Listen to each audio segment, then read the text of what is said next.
آج ہم موجود ہیں ضلع کماڑی NA 242 میں، جہاں پہ ہماری ٹیم AA نیوز کی ٹیم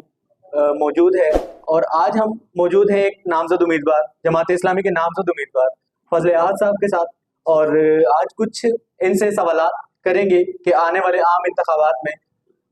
ان کی کیا حکمت عملی ہے، اور جماعت اسلامی کی کیا جو بھی ہے رائے ہے ان کی جماعت اسلامی سے متعلق، وہ ان سے ہم جاننے کی کوشش کریں گے۔ تو فضل احد صاحب السلام علیکم۔ وعلیکم السلام۔ فضل صاحب، مجھے سب سے پہلے یہ بتائیے گا کہ جماعت اسلامی کی عام انتخابات سے متعلق کیا حکمت عملی ہے؟ سب سے پہلے تو AA نیوز ٹیم کا شکریہ ادا کرتا ہوں۔ اس کے بعد ہماری قومی حکمت عملی تو یہی ہے کہ لوگ مایوس ہو چکے ہیں، جنہوں نے 3 بار 4 بار اس ملک پر حکمرانی کی ہے، انہوں نے نوجوانوں کو مایوس کیا، عوام کو مایوس کیا۔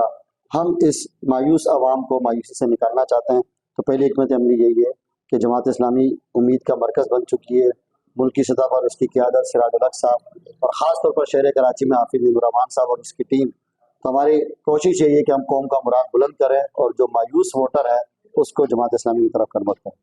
تو مولانا صاحب، جیسا کہ آپ جانتے ہیں کہ آپ کا حلقہ کافی مسائل سے دوچار ہے، تو آپ نے اسی حلقے کا چناؤ کیوں کیا؟ جماعت اسلامی میں ایک نظم و ضبط ہے، طریقہ کار ہے، اور میں چونکہ اسی حلقے کا رہائشی ہوں، میری پیدائش یہیں کی ہے، میری ابتدائی تعلیم یہاں سے حاصل کی ہے، لڑکپن بڑکپن میرا یہیں پر گزرا ہے، اور اس کے بعد اسٹوڈنٹ جماعت اسلامی کی اسٹوڈنٹ لائف میں جماعت اسلامی کی اسٹوڈنٹ آرگنائزیشن سے ان کا صدر رہا ہوں،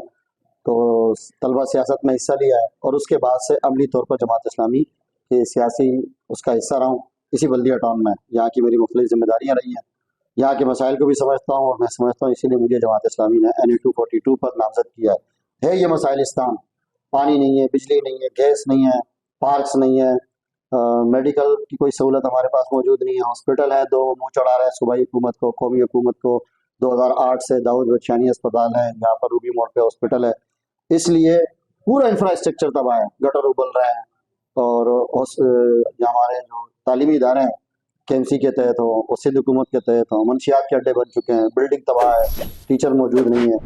تو میں سمجھتا ہوں کہ یہ جو مسائل لستان بن چکا ہے بلدیہ ٹاؤن، اور خاص طور پر NA 242، تو اس کو بہتر کرنے کے لیے، اور اس میں ہمارے پاس اس شہر میں الحمدللہ ہم کارکردگی پہ بات کر رہے ہیں،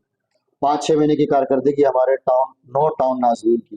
اور وہاں پر کام بہتر ہونا شروع ہو گئے، جو پارک بنجر بنے تھے وہ آباد ہونا شروع ہو گئے، تعلیمی ادارے بہتر ہونے، جو KMC کے تحت 250 اسکول ہمارے ٹاؤن میں آتے ہیں، 35 کے قریب تو پارک کا افتتاح حافظ نعیم الرحمان صاحب کر چکے ہیں، اور یہ گٹر کے ڈھکنے فراہم کرنا، سیوریج لائٹ ٹھیک کرنا، یہ Karachi water and sewerage board کے تحت کا کام ہے، کہ جس کا چیئرمین میئر ہے، لیکن ہم نے یہ نہیں دیکھ رہے کہ یہ KMC یہ کام کرے، ہمارے ٹاؤن اپنا بجٹ کم کر کے بنیادی ضرورت کو پورا کر رہی ہے۔ تو میں سمجھتا ہوں کہ بلدیہ ٹاؤن کے عوام کو ہمارے ان ٹاؤن کی کارکردگی کو دیکھنا چاہیے، اور اگر یہ مسائل حل چاہتے ہیں تو بہتر انتخاب ان کے پاس ایک ہی ہے، وہ ترازو ہے، وہ ٹیم حافظ نعیم الرحمان۔ تو فضل صاحب، آپ کو کیا لگتا ہے کہ جو جماعت اسلامی ہے یہ نوجوانوں کو متحرک کر سکے گی؟ میں سمجھتا ہوں کہ ہماری پوری کمپین میں اس وقت 70 سے 80% یوتھ ہے۔ ہماری جتنی کارنر میٹنگ ہوتی ہے، آپ اس کے فوٹیج اٹھا کر دیکھ لیں، اس میں یوتھ بڑی تعداد میں شریک ہوتی ہے۔ ابھی ہماری ریلی تھی، اس میں یوتھ تھی۔ ہم کل ہی رات جو ہے وہ باغ جناح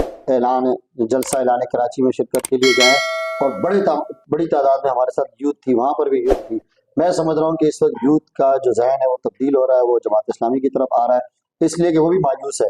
وہ اپنے بہتر مستقبل کے لیے بہتر انتخاب کرنا چاہتا ہے، اور حافظ نعیم الرحمان اس وقت کراچی کی یوتھ کا لیڈر ہے، لوگ اس کو فالو کر رہے ہیں، لوگ اسے اپنا قائد اور رہنما سمجھتے ہیں۔ تو یوتھ میں تبدیلی آ رہی ہے، اور میں سمجھتا ہوں کہ اس مرتبہ یوتھ فیصلہ کن ووٹ ہوگا ان کو، اور وہ ترازو کا ہوگا انشاءاللہ۔